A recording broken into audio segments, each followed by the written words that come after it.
hindi totoo ang kanyang suporta sa ating Pangulo. Yan po ang nakikita ng sambayanang Pilipino.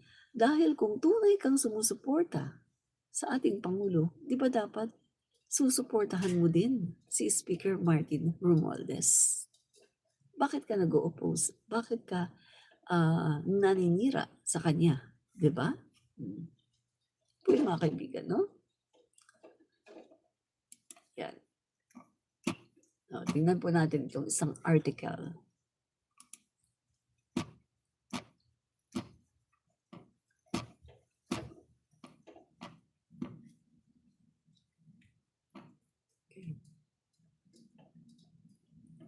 Dali, ang tagal niya mag-ano, okay. So, yung mga kaibigan, no, wag nating bilang mga mamamayang Pilipino, wag po nating palulusutin yung mga ganitong style, yung mga ganitong strategy, no?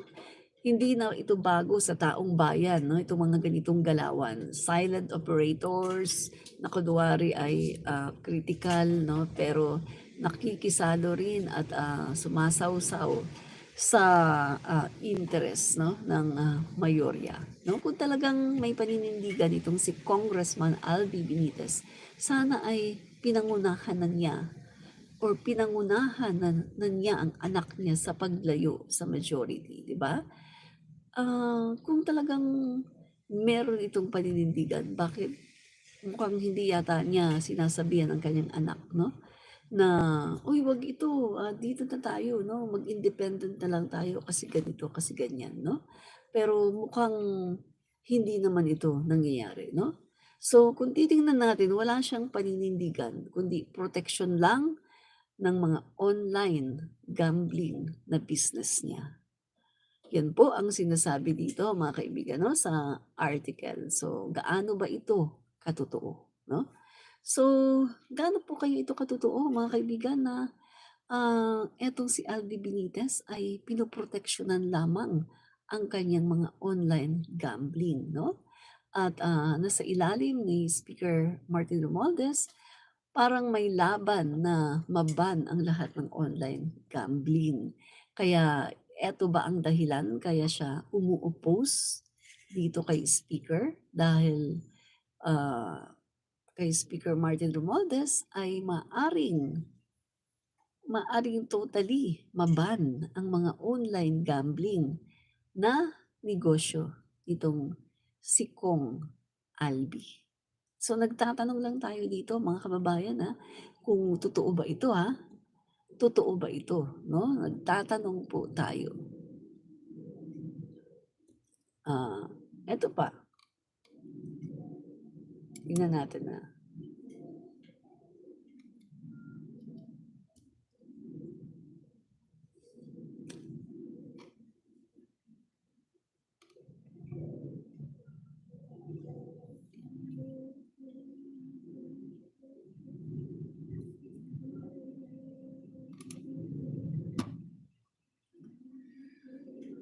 Okay.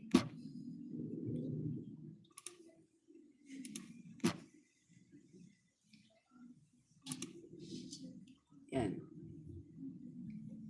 Ito, tingnan natin yung sinasabi ng politiko. Albi Benitez gets PH first online bingo license. Yan. So siya pala yung no, mga kaibigan, sa bingo, no?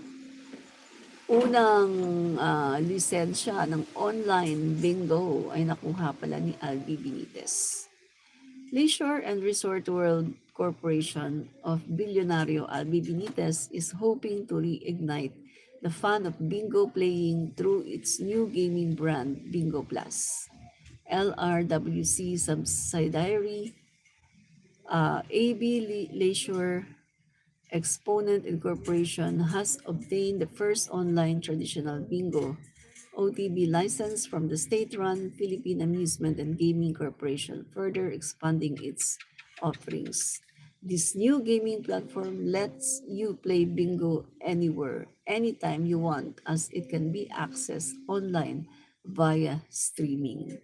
So yun po pala ang kanyang sugal, online gambling, mga kaibigan. Ang kanyang business, no? Online gambling.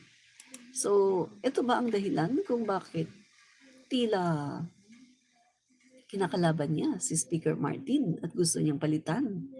Dahil ba sa natatakot siya? Nagtatanong lang tayo dahil ba sa natatakot siya? Dahil dahil ba sa alam niya na sa pamumuno ni Speaker Martin na napaka-straight, mga kaibigan, ng kanyang mga pulisiya, ay maaari nga naman na ma-ban totally ang online gambling.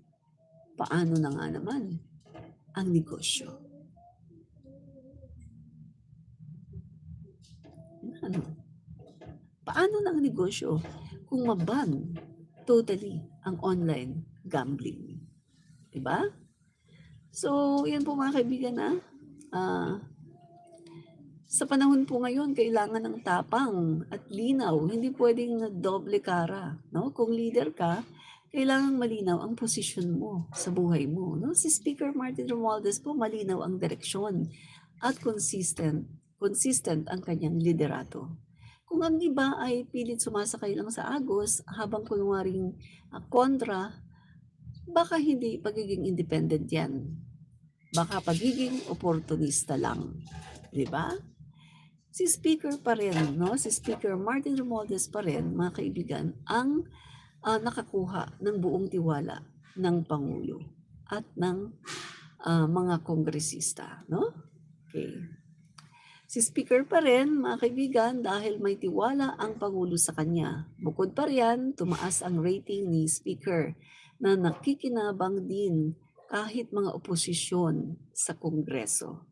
May aksyon at may trabaho si Speaker at yan ang hindi kayang tapatan ng mga kontra sa kanya. Diba? Guys, Duke Frasco, Toby Tiangco, Albi Benitez, lahat yun, wala silang kakayanan para tapatan ang skills, ang kakayanan, ang talino, at ang credential at kung paano magtrabaho si Speaker Martin. In short, hindi po nila matatapatan yung mga qualifications, no, ni Speaker Martin Romualdez, yung mga credential at yung mga na-attain, yung mga na-achieve ni Speaker Martin ay hindi po nila kayang tapatan. Diba? Yun po yun. Romualdez trust rating surge, proof of performance, not press release. Yan. So yan guys yung pagkakaroon po, no? Yung pagkakakuha ni Speaker Martin Romualdez ng 57% na performance rating na nag-increase ng 4% mga kaibigan, no? At yung kanya namang performance rating ay tumaas naman, naging 59% ayon po sa Okta Research, no? These numbers are not just statistical gains, they reflect how Speaker Romualdez' leadership of the House of Representatives is being felt on the ground. Nararamdaman po mga kaibigan, ang speakership, ang leadership ni Speaker Martin. Garin noted that Romualdez' trust rating was highest in the Visayas at 66%, followed by 62% in the rest of Luzon and 59% in Metro Manila. So pinakamataas po pala si Speaker sa Visayas, 66%. At sumunod naman mga kaibigan ay sa Luzon, 62% at 59% naman sa Metro Manila, no? Yan. So kita natin mga kaibigan, no? The lawmaker noted that among the poorest Filipinos in Class E, Romualdez posted a 61% trust rating and 63% performance rating. Kita mo, Ito yung Class E 'no, the poorest mga kaibigan. Binigyan si Speaker Martin ng rating ng the poorest of the poor ng 61% trust rating at 63% performance rating. Ibig sabihin lang nito mga kaibigan, nararamdaman ng mga common Pilipino, nararamdaman ng mga tao, ng mga nasa laylayan na si Speaker Martin ay talagang sincere sa pagtulong dahil sila po ay mismo nakakaranas ng tulong ni Speaker, 'di ba? Lou, hi ate, pa-shout out po ako. Hello, shout out sa iyo, Lou. Maraming maraming salamat sa panonood, no? Okay.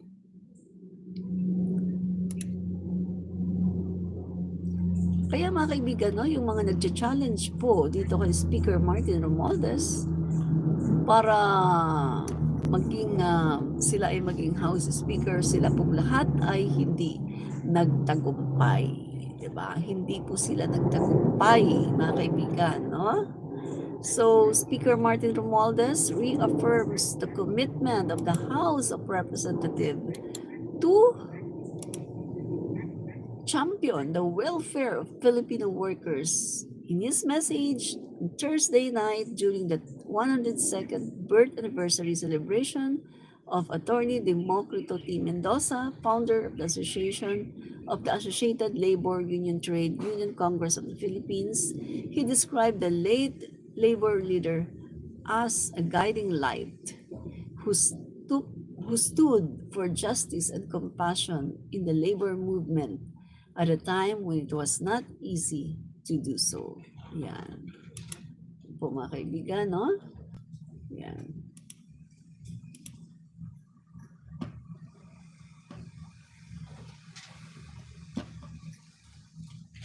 So in short mga kaibigan, ang mga paninira na ginawa kay Speaker Martin ng mga taong ito, nina Albi Benitez, Joe Frasco,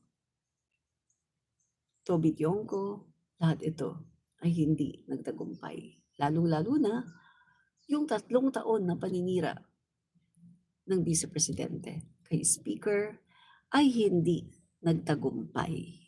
'Di ba? Yan po mga kaibigan. So, hindi talaga magtatagumpay ang Vice kasi nakikita ng mga tao na siya ay greedy, matakaw sa kapangyarihan. Biruin mo, at pabababain ang isang pangulo na hindi pa nga natatapos. Saan ka nakakita ng ganun? Pabababain mo ang pangulo na hindi pa nga tapos sa kanyang termino. That's greediness, katakawan sa kapangyarihan, matakaw sa kapangyarihan. Hindi lang siya matakaw sa confidential funds, matakaw pa sa kapangyarihan. 'Di ba? So wrap up na po tayo mga kaibigan, no? Kita po natin na ang paninira po ni Albi Benitez kay Speaker Martin ay hindi po nagtagumpay, na kahit hindi siya bumoto kay Speaker Martin, independent daw siya, pero yung anak niya mga kaibigan, si Javi Benitez ay full support kay Speaker Martin Romualdez. Ang sabi ko nga, bago mo pamunuan or bago kang mag-ambisyon para mamuno sa isang ahensya ng gobyerno, katulad ng House of the Representative, kailangan ayusin mo muna yung pamilya mo dahil yan ang magiging batayan para sa isang leader. Ang isang leader, dapat maayos ang pamilya. Pag maayos ang pamilya mo, maayos mong mapapamunuan ang ahensya na inaasam mo. Pero kung ang pamilya mo nga lang hindi mo maayos, magulo, dysfunctional, aba, huwag ka nang mag-ambisyon. Pamilya mo nga hindi mo maayos. Ito pa kaya? Itong House of the Representative pa kaya? Katulad lang yan ng bansang Pilipinas. Kung yung pamilya mo nga hindi mo maayos, Pilipinas pa. Kita mo nangyari kay Digong. Diba? Disaster. Kasi yung pamilya niya hindi nga niya maayos. Tapos nagpresidente. O nangyari? Disaster. Miyu, maraming salamat Miyu 'no, sa panunood. Thank you very much sa panunood 'no, 'yan. So mga kaibigan 'no, hanggang diyan na lang muna tayo, babalik po tayo mamaya for another live. Bye-bye, ito po muli si Admin Rich, fight fake news, expose the truth. Bye! Admin Rich.